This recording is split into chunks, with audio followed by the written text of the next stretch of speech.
dear students, welcome to my YouTube channel Knowledge Hub. In this channel, we are going to study Standard 10th English poem number 1, Where the Mind is Without Fear. See, this is the textbook for the syllabus.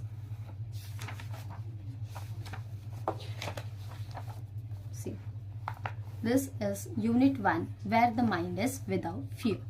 Now, as we know, this poem is written by a great poet, Rabindranath Tagore. So, we'll start with the description for it. Now, as we know that Rabindranath Tagore was the author of Gitanjali and its profoundly sensitive, fresh and beautiful verse. जो रविंद्रनाथ टैगोर थे, उन्होंने गीतांजलि एक कविता संग्रह किया था और ये जो संग्रह है उस संग्रह में से ये कविता ली गई है. He became the first non-European to win the Nobel Prize in Literature in 1930. उन्हें इस कविता के लिए नोबेल प्राइज भी मिला था. This poem is one of his vastly read and discussed poems. It was originally composed in Bengali and later he himself translated it into English. जैसे हमें पता है ये जो पोएम है ये पहले तो बंगाली लैंग्वेज में लिखी गई थी, पर लेटर जैसे टाइम पीरियड चला गया तब ये इंग्लिश में ट्रांसलेट की गई है. This poem is from his Nobel prize winning anthology Gitanjali. जैसे मैंने आपको पहले भी बताया था, गीतांजलि इस संग्रह में से ये कविता ली गई है. Tagore lived during the time when India was ruled by the British. In this poem, besides political freedom from British, Tagore also appeals to God for the social, educational and economic freedom for the people of India. Now, जैसे हमें पता है, टैगोर ये जब हमारे भारत देश में British लोगों का राज्य था तब के रहने वाले थे और तभी उन्होंने ये कविता लिखी थी. और इस कविता के माध्यम से रविंद्रनाथ जी कहना चाहते हैं, गॉड से, प्रभु से, ईश्वर से प्रार्थना करते हैं कि ये जो लोग हैं, जो मेरे देश के लोग हैं, उन्हें सोशल, एजुकेशनल और इकोनॉमिक फ्रीडम मिले. मतलब उन्हें अच्छा ज्ञान मिले, उन्हें सोसाइटी में उनकी एक प्लेस, एक जगह मिले जहाँ वो स्वतंत्र विचार अपने दूसरों आगे के सामने आगे वाले लोगों के सामने रख सके. Okay, so where the mind is without fear and the head is held high, where knowledge is free, where the world has not broken up into fragments. So इस कविता से कविता के रूप से रविंद्रनाथ जी भगवान को ये प्रार्थना करते हैं कि मुझे ऐसा एक जग देखना है, एक दुनिया देखनी है जहाँ पे हर एक मनुष्य का जो सर है, हेड, वो सर जो है वो गर्व से ऊंचा रहना चाहिए, जहाँ ज्ञान के लिए कोई सीमा नहीं होनी चाहिए.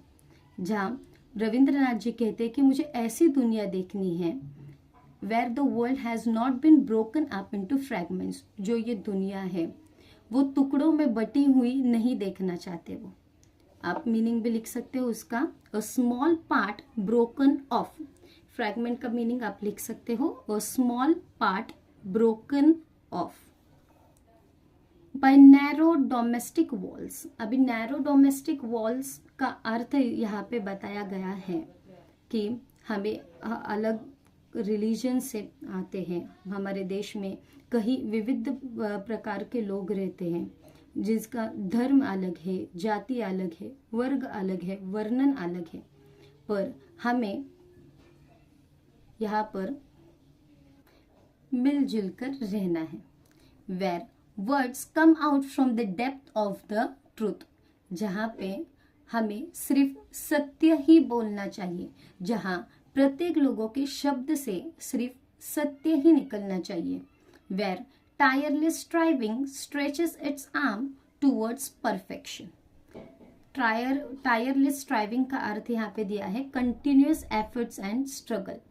मतलब हमें continuous, बिना रुके, सदैव प्रयत्नशील रहना है जब तक हम हमारी गोल्स अचीव नहीं कर लेते। Where the clear stream of reason has not lost its way, मतलब क्या, जहाँ पे हमें हमारा मार्ग कभी भी छोड़ना नहीं है। हमें अगर हमें किसी भी परिस्थिति में विचलित नहीं होना है अपने मार्ग से। Into the Derry Desert, sand of a dead habit. Derry Desert का अर्थ होता है various superstitions which do not let us apply logic and thus do work blindly according to the superstitions. मतलब कुछ ऐसी चीजें होती है जो अंधश्रद्धा जिसे हम बोल सकते हैं, उसके कारण हम अपने मार्ग पर चलने में डगमगा जाते हैं। जैसे कभी कभी होता है, देखो हम जब जाते हैं रोड से, तब कभी हम बिल्लियाँ अपना हमारा रास्ता काट लेती है, तो हम क्या करते हैं, 2 मिनट के लिए रुकते हैं और पहले देखते हैं आजू बाजू कि कोई वो जा रहा है क्या उस रास्ते से। सो ये क्या है, ये सारी चीजें हुई सुपरस्टिशंस। सो ये सुपरस्टिशंस में हमें बिलीव नहीं करना है, ऐसे यहाँ पे कवि कहते हैं। Where the mind is lead forward by thee, हमारे विचार उच्च होने चाहिए जो हमें सही मार्ग पर लेके जाते हैं। Into ever widening thought and action, हमारे विचार कैसे होने चाहिए, एवर वाइडनिंग मतलब for ever broadening one's outlook, मतलब हमारे विचारों से जो बाकी के लोग हैं वो प्रेरित होने चाहिए, ऐसे हमारे विचार होने चाहिए, ऐसे हमारे कृत्य होने चाहिए। Into that heaven of freedom my father let my country awake. So यहाँ पे रविंद्रनाथ जी कहते हैं, ऐसे स्वर्ग में जहाँ पे सबके विचारों का स्वातंत्र्य मिले, सब अच्छे शब्द कहे, अच्छी भाषा करे, एक दूसरे के साथ अच्छी बातचीत करें, अच्छा व्यवहार करें और एक दूसरों को इज्जत दे, रिस्पेक्ट दे, ऐसे देश में मुझे प्रभु आप जगाओ, परमेश्वर आप मुझे इस प्रकार जगाओ। सो ये था हमारा first poem of standard 10th, where the mind is without fear. So आगे ऐसे ही इंटरेस्टिंग नॉलेजेबल वीडियोस देखने के लिए मेरे चैनल नॉलेज हब को लाइक, शेयर और सब्सक्राइब कीजिए। धन्यवाद।